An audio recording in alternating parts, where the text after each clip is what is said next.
last lap of our conversation this morning. We're still looking at the two issues: the state of our economy under President Bola Tinubu, and of course the P&ID case with regards to the verdicts that came out of London on Monday. I'm joined this time by Emmanuel Owobiko. He's a former National Commissioner of the National Human Rights Commission and founder of Human Rights Writers Association of Nigeria. That's Huriwa. Thank you for coming on the show. Thank you very much. Great. And good morning to the audience. And you write a lot. You talk a lot about the state of Nigeria, whether it's in her politics or in her economy, yes, and of course social issues as well. Yes. But let's quickly look at the state of the economy now, because you have raised concerns around the same issues that have to do with the nation's economy. As of today, President Bola Tinubu has been in office for just a few months. There are people who say, look, it's too early to judge. Let's give him some more time. There are those who are also saying he's making impact within the availability of resources. What are your thoughts about this? I don't think it's too early to judge the leader of a country or the leader of any state. In fact, you have to even start judging him before the election proper. Because, and that is the purpose for where you have, in the school system, where you have students' union elections, you have what they call manifesto nights. Right. Then, in the electoral process system in Nigeria, you have a campaign, season. So you start assessing the person who wants to offer his services to the country right from the beginning of the campaign. If he succeeds in winning the election, you have to start assessing him and start talking as citizens of this country. You don't have to allow him to settle down. Settle down to what? He's not settling down to anything because he already knows what he's coming into. And he has no excuse whatsoever. He doesn't have the liberty to tell the citizens that the previous government, just like what the last government did, the immediate past administration of Muhammadu Buhari, we spent 8 years blaming Goodluck Jonathan. Tinubu, fortunately, hasn't started that way, maybe because Muhammadu Buhari is his friend. They are in the same party. He was the one that made Muhammadu Buhari the president, alongside other party members of APC. So it's not too early, and the economy is not really going very fine. The president began in a very rough way in the sense that he was given a speech to read during the inauguration ceremony when he was on May 29th. Inaugurated. Yes, on May 29th. We were told, he said, okay, he didn't say, some of his boys, the media boys, the media advisors, I'm very sorry to use that word, media boys, I must say media. I'm not happy when they call the press boys. The media practitioners that work with the president said the president did off-the-cuff comment about withdrawing subsidy. So he went off the script. Is that the allegation? He went off the script. It's not an allegation. It was a claim by those who work for him that it wasn't actually in the speech. But that's not in the public domain, apparently. Yes. Maybe it's a privileged information for you. No, it's there. It's all over the place. It's in the media now. They say the president just because you don't even need anybody, either Tunde Rahman or any of the spokesperson of the president to tell you that it was off the cuff because he didn't read it from the speech. It wasn't the speech. You have the speech. If you go to Google now, you Google it. It's not the speech. The man said it off the cuff that subsidy is gone, which means he wanted to take Nigerians by surprise. You don't take the economy by surprise. The economy of a nation takes a lot of effort, a lot of energy, a lot of resources, a lot of thinking. You have to put on your thinking cap to coordinate the economy, to plan the economy, to issue policy statements, because when you are a president or when you are at the sub-national level, when you're a governor, when you make a statement, policy statement on TV, in the media, it has direct impact on the living conditions of Nigerians. Because when the president made that speech that he has withdrawn subsidy from petroleum without even discussing with the trade union officials, who constitute just less than 5% of the population.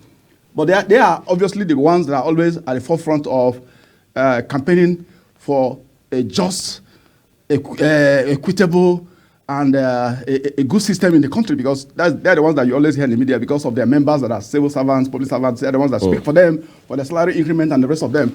The rest of us, who are neither working for government or working for anybody, we're just on our own, surviving, trying to survive as citizens.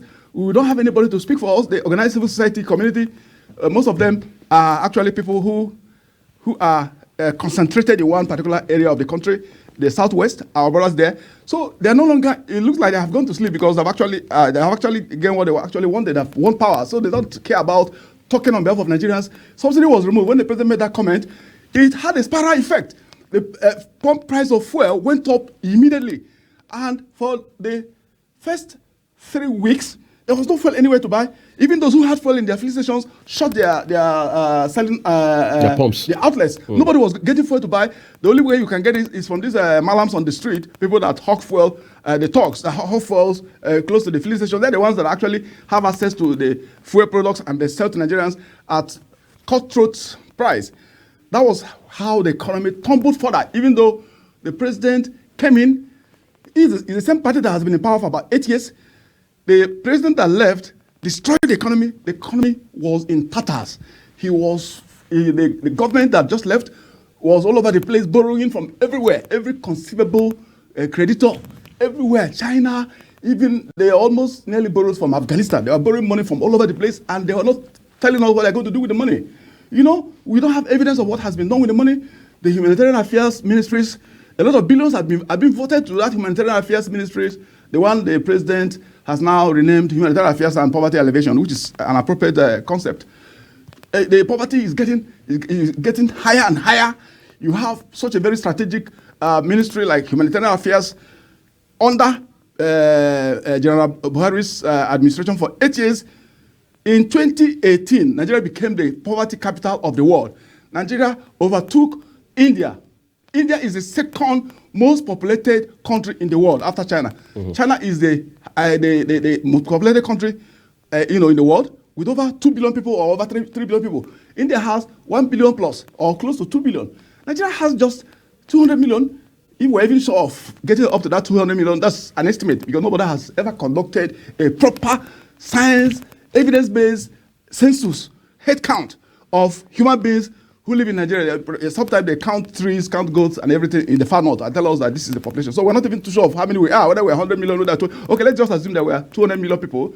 You have a bunch of 130 million households.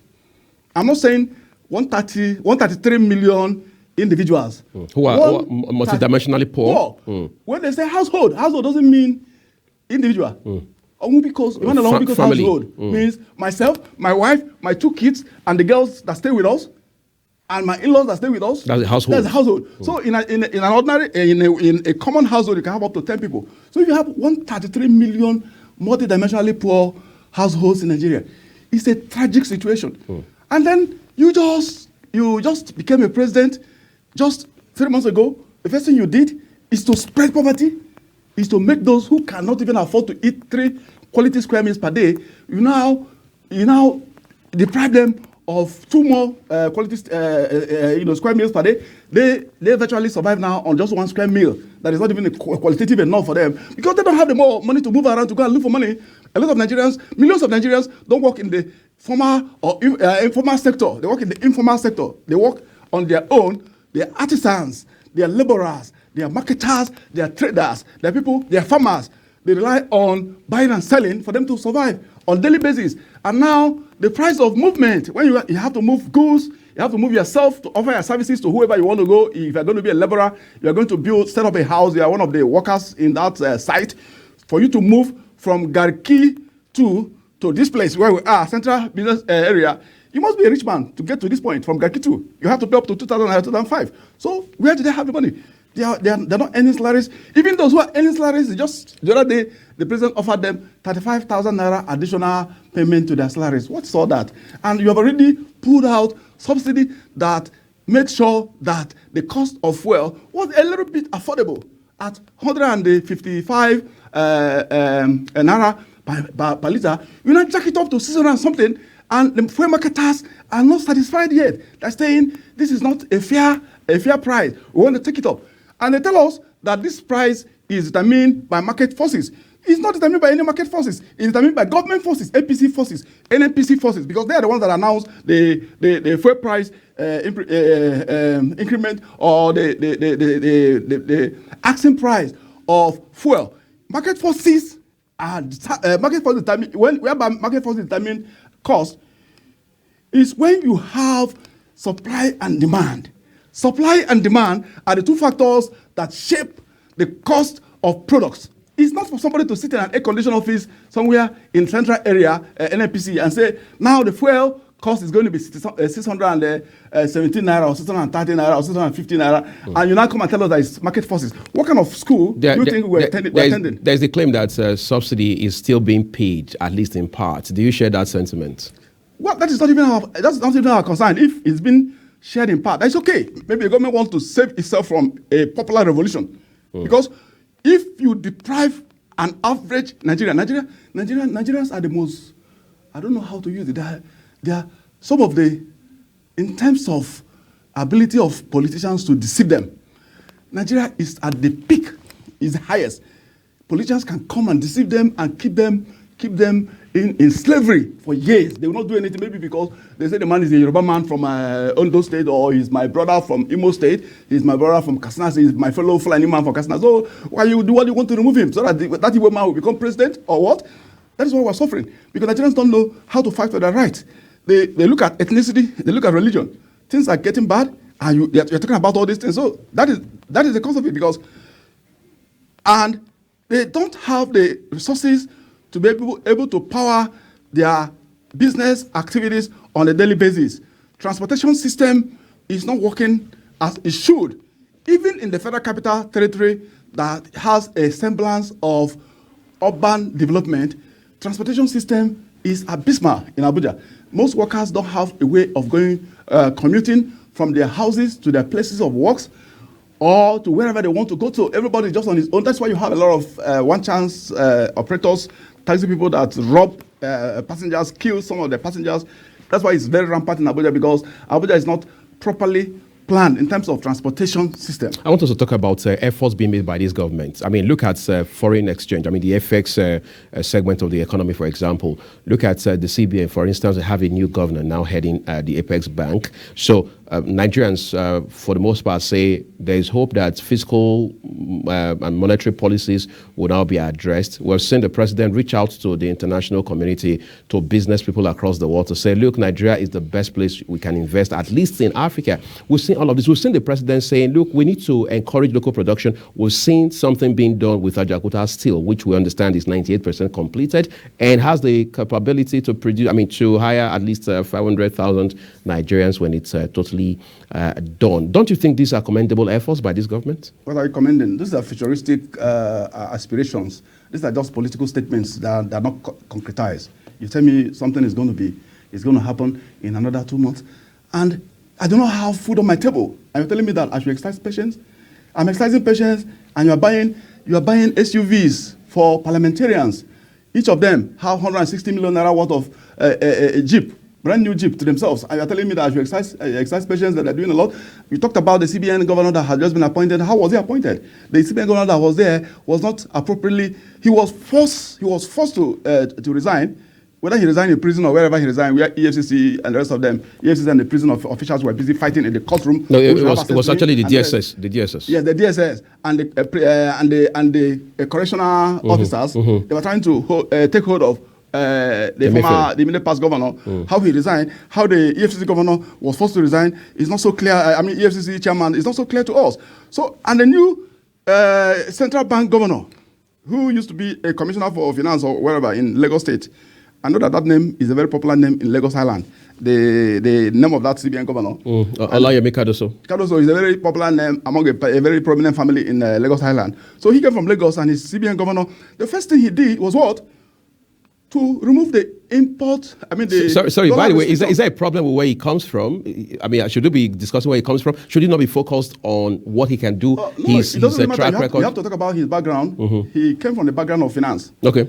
And that's a good thing. Yes, he came from the background of anybody who comes from Lagos Island is supposed to be a business-minded man. It's a promotion. It's a plus for him where he comes from. Compared to me, who was born in Kamanchan. You cannot compare somebody who was born in Kamanchan with somebody who was born in Lagos Island. You understand? So it all matters. It's not a question of where he comes from. It's a question of the kind of the orientation, the upbringing. Exactly. So he has the capacity. He has the competencies, necessary competencies to do the right thing. But he's not doing the right thing. The first wrong thing he did was to allow people to import all kinds of things, including toothpicks. The lifting of the 43 items. Yeah, that is very wrong. You are killing the local industry. We shouldn't be implementing economic policies that will encourage China people to flood the local market with their fake products from all over the place in China. Things that cannot be sold in an ordinary Chinese market, they flood our market with them. And you are a CBN governor that is supposed to protect the naira. You are supposed to protect the local economy. You are the one saying you can now sell dollars on government official rate to people who import toothpicks, people who import things that are not important to us, things that will have the local resources to do in Nigeria. Already, those who are into such products locally are already shouting, this man wants to kill our economy. Is that how to run the CBN? He's not doing the CBN. He's not running the CBN properly. Naira has cascaded. The value of the Naira, a few days ago, I changed some dollars. Little dollars that I had in my hand, when they gave me the Naira was so big for me to carry. I had to call somebody to help me carry the Naira. From the dollars I changed, tells you that our dear Naira has died. These people are trying to kill the Naira. How can you have $1 exchanging for 1,000, almost 1,120 Naira? That is very offensive.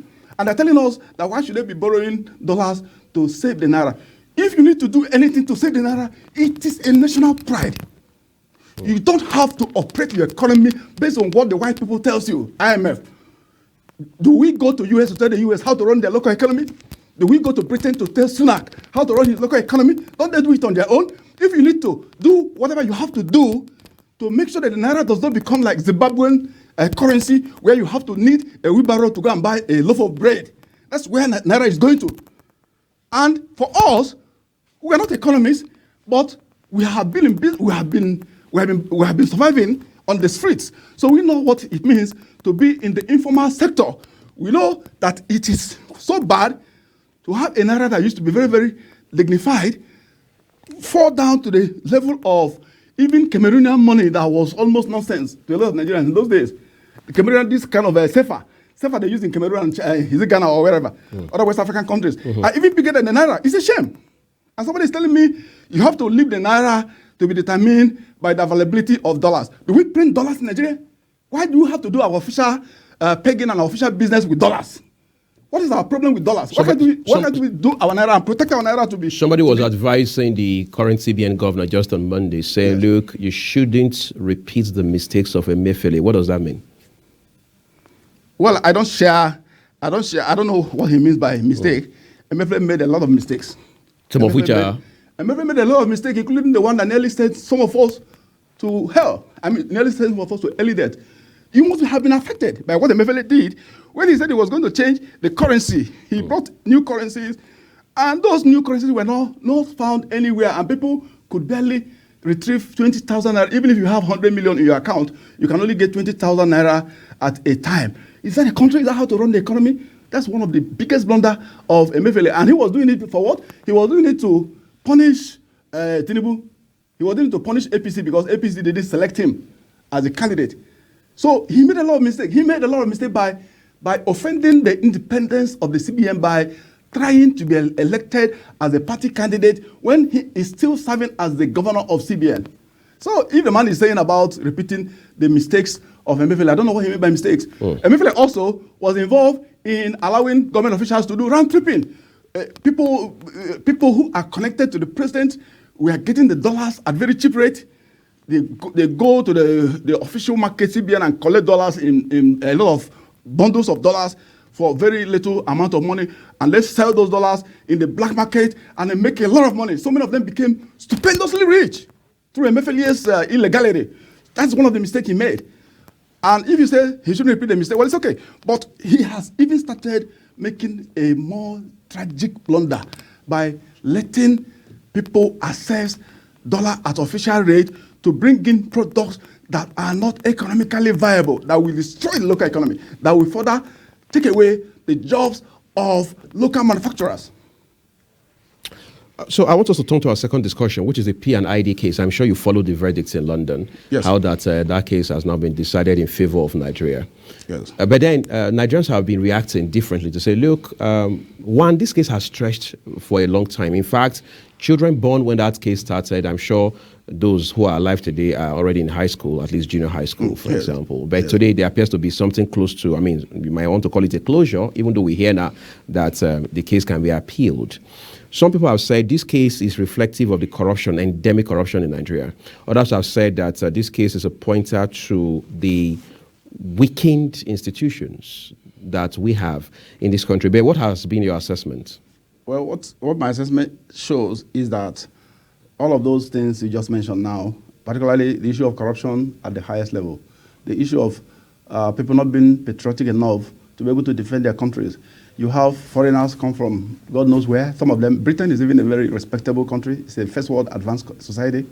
You have a lot of foreign scammers that flood into Abuja. If you go to five-star hotels, you see them sitting down with ministers. They are, cronies of ministers, arranging, signing contracts in corners of hotels. You see them. Some of them don't have time to read through those contractual terms. Like what even happens when some of us buy some of these telecom services. You don't even take time to read 2 or 3 pages of your contractual the terms and conditions. Terms of nobody reads it. They're like, well, what is there? Just give it to me. We don't read it. That was the same thing that happened. They didn't actually even read what exactly was written down. And there was manifest corruption ab initio, even from the people, the so-called foreigners who came for the business, who came to do the gas turbine or whatever they want to do. As the judge said, it was obtained by fraud. It's a 409. Why are you going to appeal a 409? Appealing it to what court? Let me tell you, the judicial system in Britain is quite different from the judicial system in Nigeria. The judicial system in the UK, if you lose a case at the High Court, you need to get the permission of that High Court to proceed to it's not automatic. It's not automatic. It's rather automatic in Nigeria. In Britain, it's not automatic. You need to also obtain. They need to look at the merits, so you don't go and waste people's time and resources. Because the appeals process, appeal court process in Britain is going to cost them millions of dollars, taxpayers' money, millions of dollars. You're not paying the money to them. It's the government that is government through the budget that is given to the judicial system that maintains the courts. So you don't go and waste the time of the courts. Like in Nigeria, where you have all kinds of cases go to Supreme Court. That's why you have cases that will last for 30 years, 40 years. It's not the same thing in Britain. They should understudy how it goes. So we're not lawyers, but we are following the Sky News. We're following stories that break out in Britain. We travel to Britain almost every year. I travel to Britain almost every year, so I know what is going on there. So the judicial system there is not the same as ours. Ours is very open. So for a court to take her time to reach that determination that it was reached, and that pronouncement that was made, that the contract was obtained by fraud, is enough. What are you going to appeal? That you didn't obtain it by fraud? When there are evidences that you gave out inducement, financial inducements, they have they don't have a chance at all. But let me tell you, that case is not alone. There are several mistakes that have been made in the past. Even this Ajakuta you called, do you know how much Nigeria has lost from Ajakuta? Do you know how much Malami and Buhari said they paid out to settle the Indians who were the ones that won the first bidding? This Ajakuta still has been there even before I was born. The legal process, legal controversy of Ajakuta started even before some of us were born. It lingered for a very long period of time. Buhari said he settled it for more than $500 million. They just paid to somebody who didn't offer any service, just that the person came in and won a bidding process that nobody is even too sure how transparent that process is. So we have to be very careful. We have to be very, very careful. We have to first and foremost appoint the right people into correct positions of authority. You don't appoint somebody because he is Fulani, or because he's a brother from Ondo State, or because he's a sister from Imo State. You don't do that. You have to appoint the best brain. Then not just the best brain that we would have read in Harvard, and the person is not connected to Nigeria. A lot of Nigerians have lost that touch of Nigerianness. So they don't understand the realities. They don't understand the realities on the ground. They don't understand the reason why they have to defend their country. You understand? So they can just do anything because they have a second home. So rather than work as patriots, they are working as consultants. They don't work as consultants. People who just take the money and the next available BA, they're in London, they're in New York, they're in wherever, Canada, all over the place. As we wrap up now, we have just barely 2 minutes. I want to ask you this in a minute. You mentioned corruption a while ago, which I also did. In the light of which we have a new chairman for the EFCC who also has just told his members of staff this week, including top-ranking officers, to say, look, you have to, by all means, declare assets. Isn't that a step in the right direction against graft? Well, he was there in EFCC. What is he telling you? Just grandstanding. He was there. He was the top official of EFCC. Was he not there? He was not the top official of EFCC. But he wasn't the chairman. It doesn't matter. He was at the level of policy making. He was almost like chief of staff to the EFCC chairman. So what is he talking about? He's just trying to play politics, to play whatever, to try to divert attentions from the illegality that happened, that led to his appointment. Is he qualified to be there? Is he formally, was he in the armed forces? Was he in the police? Is he a dictator? Was he trained as a detective? Was he trained as an investigator? Who was he? So, I mean, He's just trying to divert attention. Well, whatever he wants to do to build the system in EFCC, let him go ahead and do it. But coming to tell us the same thing that all the past EFCC chairmen have been telling us, at the end of the day, we will now begin to see it's like when the rain falls and this thing that covers the hand, the bum of a hand is up this way. We will now see everything that contains in the bum. That's what is happening in EFCC. They come in first, they start talking in the media, they're always in the media, talking front page that doesn't make any sense to anybody. They end up catching only Yahoo, small boys who are Yahoo. The real Yahoo in government are not being caught. Those who will get elected as parliamentarians and go and buy 160 million worth of Jeep for themselves. And when you say, this is obnoxious, this is not the best, this is very toxic, why will you do that? When 133 million Nigerians are multidimensionally poor, they don't know how to eat. And you're telling us because Nigeria has bad road. Is that a very good logic? Nigeria has bad road. Who is supposed to make laws for Nigeria to have good roads? You've been there. The National Assembly has been there for years, making laws, passing budgets every year. What have they been doing on our budget? And somebody comes up to tell us that the reason why they bought expensive cars is because the roads are bad. Is it, when a road is bad, are you not supposed to use the least amount, the kind of tuke some of us in journalism use? Journalists use tuke cars that can survive anywhere. The Southeast region has the worst road on earth. The kind of car that a typical journalist uses is the kind of car that survives in the Southeast. Why can't you be like a typical journalist who buys a very moderate car and you're telling us you have to buy expensive car in a bad road? It doesn't make sense. Incidentally, I'm afraid that's the motto you can take. Former National Commissioner of the National Human Rights Commission of Nigeria and founder of Human Rights Writers Association of Nigeria, Huriwa, Comrade Emmanuel Onwubiko. We appreciate your time with us on the program this morning. Thank you very much. And that's a wrap on Global Morning here on Global Television. I'm UGBOMOFUEGBE. Thank you for watching. Enjoy the rest of your day.